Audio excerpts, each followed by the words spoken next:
vaccines, they are exposed to heat and light, it leads to damage to the vaccine. So the most sensitive vaccines which are sensitive to heat and light, they are the reconstituted vaccines. That is those vaccines which need to be mixed with some diluent like normal saline or with distilled water. Then these are called reconstituted vaccines and they are very sensitive to heat and light. Please shut that door, that back door. Close the door. So these vaccines are measles vaccine and BCG vaccine. They need to be reconstituted. So they should not be used 4 hours after reconstitution, and Japanese encephalitis vaccine, it should not be used 2 hours after reconstitution. And not only vaccines, the diluents which are used for reconstitution of vaccines, they should be stored at the recommended temperature. Usually the vaccines, they are stored at a temperature of 2 to 4 degrees centigrade. Some vaccines, they are freeze-dried, they need to be stored even at lower temperatures. So this is the list showing the heat sensitiveness of vaccines. The vaccine which is at the bottom is least sensitive and at the top is most sensitive vaccine. Stop talking, all of you. This side especially. Stop talking. So here you can see the most sensitive vaccine is BCG after reconstitution. It is actually a freeze-dried vaccine. It is in powdered form. It needs to be reconstituted by mixing diluent. So it is the most sensitive vaccine. Next sensitive vaccine is OPV, oral polio vaccine. So even during the sessions, जब sessions चल रहे होते हैं तो OPV की जो vial होती है, it is not kept ऐसे ही आप टेबल पे नहीं रख दोगे, उसको आप आइस ट्रे के अंदर आइस के ऊपर रखोगे. Measles before and after reconstitution. Then next is DPT, BCG before reconstitution, then DT, TT, and least sensitive to heat is hepatitis B. Now it is showing, this slide is showing sensitivity to freezing. So most sensitive vaccine to freezing is hepatitis B. It should never be kept in freezer compartment. Then is DPT, DT and TT. These vaccines, they are never kept in freezer compartment.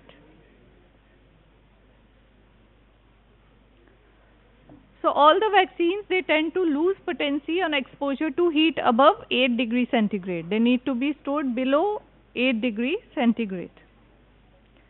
Some vaccines, they lose potency if they are stored at minus temperatures like hepatitis B, TT and DPT. So they should always be stored at a temperature between 2 to 8 degrees centigrade. Some vaccines, they are sensitive to light. So if you will see this vial of these vaccines, BCG or measles vaccine की अगर आप vial देखोगे, it is dark in color to protect them from light because they are light sensitive vaccines. And if once the damage has occurred to the vaccine, then this damage is irreversible. Then you just have to discard that vaccine vial. So it is not necessary that if the vaccine is damaged, the physical appearance will change. Even if the physical appearance remains same and if the vaccine is exposed to light or to unfavorable temperature, then the potency of that vaccine is lost. It has to be discarded. Now for transportation of vaccine, we have vaccine carriers. And vaccine carrier, it has space for about 16 to 20 vials and diluents. So here we need to transport these vaccines from primary health center to outreach session sites.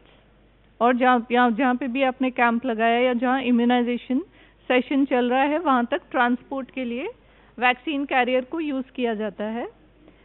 So it has 4 conditioned ice packs.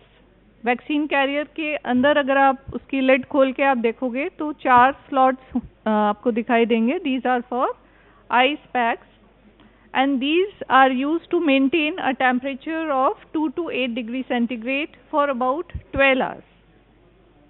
So the lid of this vaccine carrier, it should be closed tightly to maintain this temperature. And if it has only 2 ice packs or thermoflask is there, then it is never used for carrying the vaccines because the temperature will not be maintained.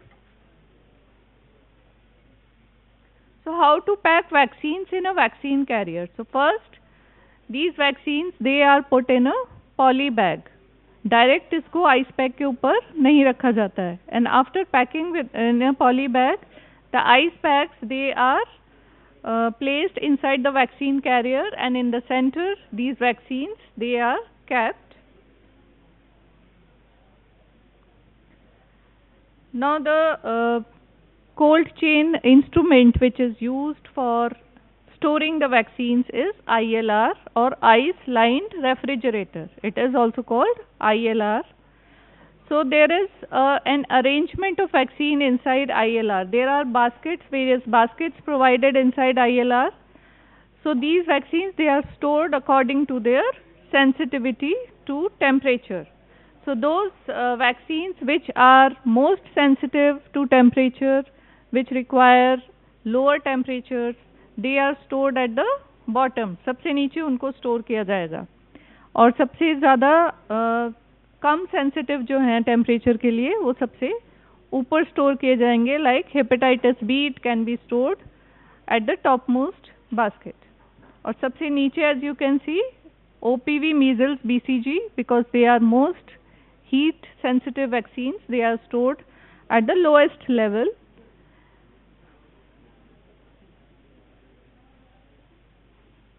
So deep freezer is another cold chain instrument which is used to freeze ice packs. Ice packs जो use किए जाते हैं vaccine carriers के अंदर, उन ice packs को store करने के लिए और फ्रीज करने के लिए deep freezer is used. So in this deep freezer, vaccines, they are not stored. It is for freezing ice packs. Now in case of emergency, domestic refrigerators, they can also be used to store vaccines, but they are used only in those areas which have assured electric supply, because अगर electric supply बीच बीच में cut off हो जाती है तो इतना temperature refrigerator के अंदर maintain नहीं हो पाता है. ILR के अंदर we have ice packs which maintain the temperature, but in case of domestic refrigerators, once the electric supply is cut off, the temperature is not maintained. So only it is recommended only in those urban areas where electric supply is continuous. So hold over time, time taken in absence of power to raise temperature from minimum, that is 2 degrees, to maximum, that is 8 degrees for a domestic refrigerator, is only 4 hours. So अगर 4 hours से ज़्यादा अगर electric supply cut off होती है तो it will lead to failure, loss of potency of all the vaccines if they are kept in domestic refrigerator.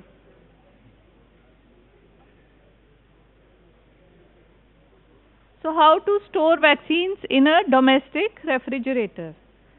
In freezer compartment, you will place ice packs and oral polio vaccine because it needs minus temperature.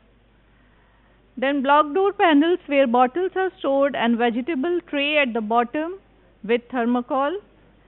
Measles vaccine may be stored in chiller tray below the freezer, followed by T series vaccine in the shelves below. T series vaccine, that is TT, DPT, DT, all these are T series vaccines. They will be placed in the shelves. And hepatitis B should be stored below all the vaccines. सबसे नीचे वाली shelf पे आप hepatitis B को place कर सकते हो. It is least heat sensitive vaccine.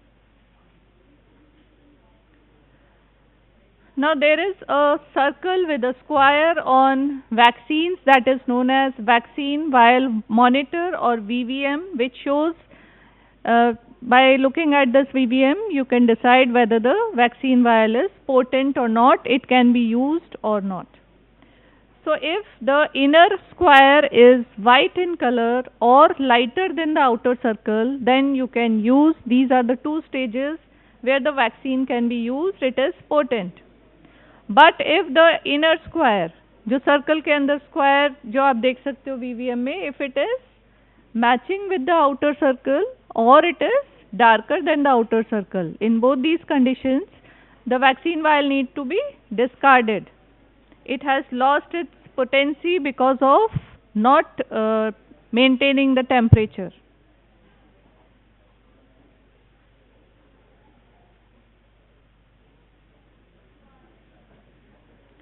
Now there are certain events, adverse events following immunization. They are known as AEFI. So these AEFIs, they need to be reported immediately. It is actually any medical incident that takes place after immunization causes concern and is believed to be caused by immunization. So they need to be detected, properly managed clinically. They need to be reported also, and investigation is also done, monitored and promptly responded to for corrective interventions.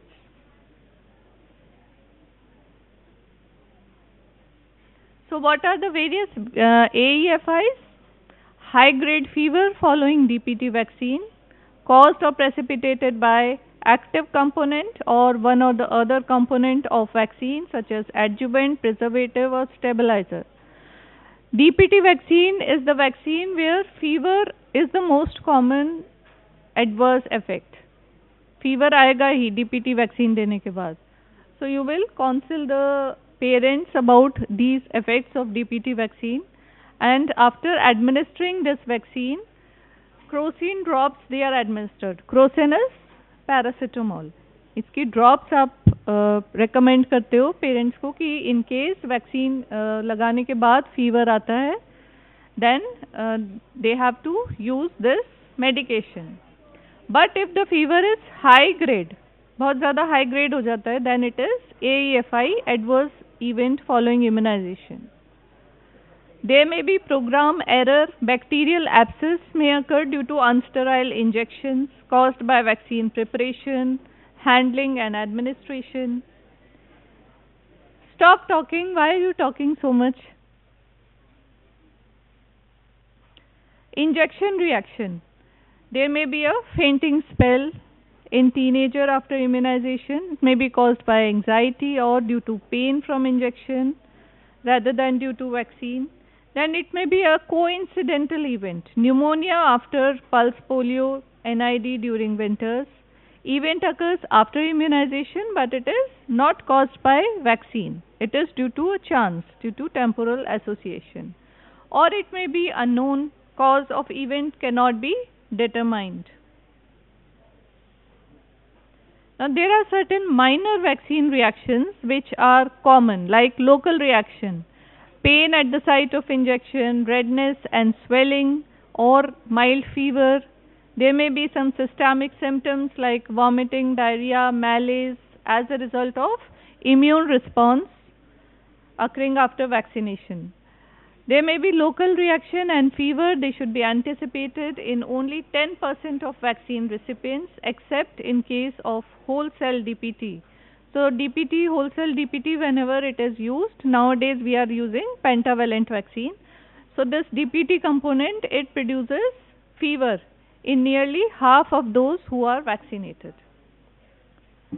Then these minor symptoms, they usually subside within a day or two of immunization, except for those produced by measles or MMR vaccine, which occur 6 to 12 days after immunization and last only a few days.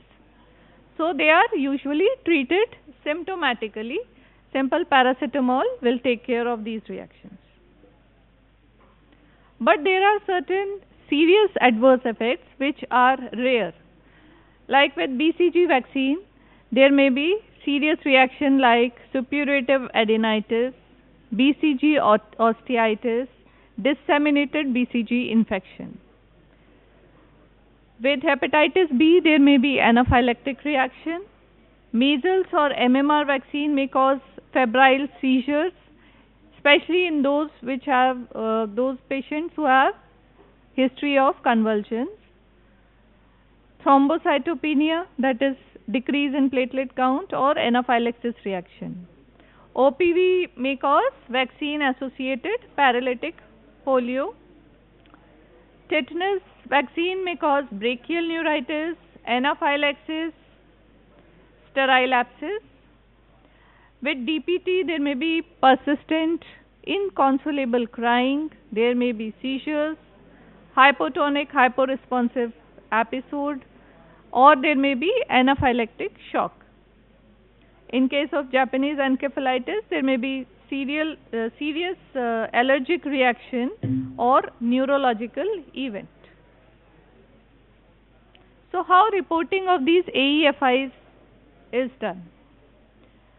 Death, hospitalization, disability, or other serious and unusual events that are thought by public to be related to immunization, all these they are reported and further investigation is also done. Anaphylactic reaction, toxic shock syndrome TSS, which is caused due to measles vaccine. It's a serious adverse effect of measles vaccine. Anaphylactoid acute hypersensitivity reaction or acute flaccid paralysis, encephalopathy, sepsis, any event where vaccine quality is suspected, and events occurring in cluster. In all these cases, reporting of AEFIs is done. So this report, it is immediately stop talking.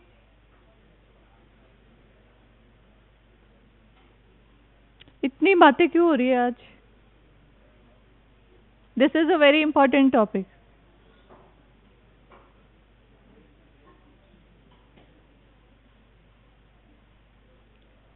So immediate reporting of AEFIs is done by PHC doctor to district immunization officer or to chief medical officer. And there is a format of these AEFIs, that reporting format. It is first information report format. So it is filled and sent to the concerned authorities. All the vaccines, diluents and syringes, they are kept for investigation. Be vigilant for other cases and do not use multi-dose vials further if AEFI occurs. If available, single dose vials, they should be used.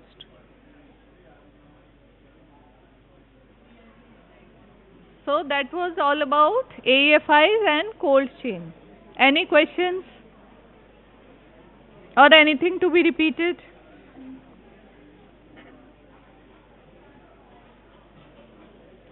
Who is having that attendance list? किसके पास है attendance list?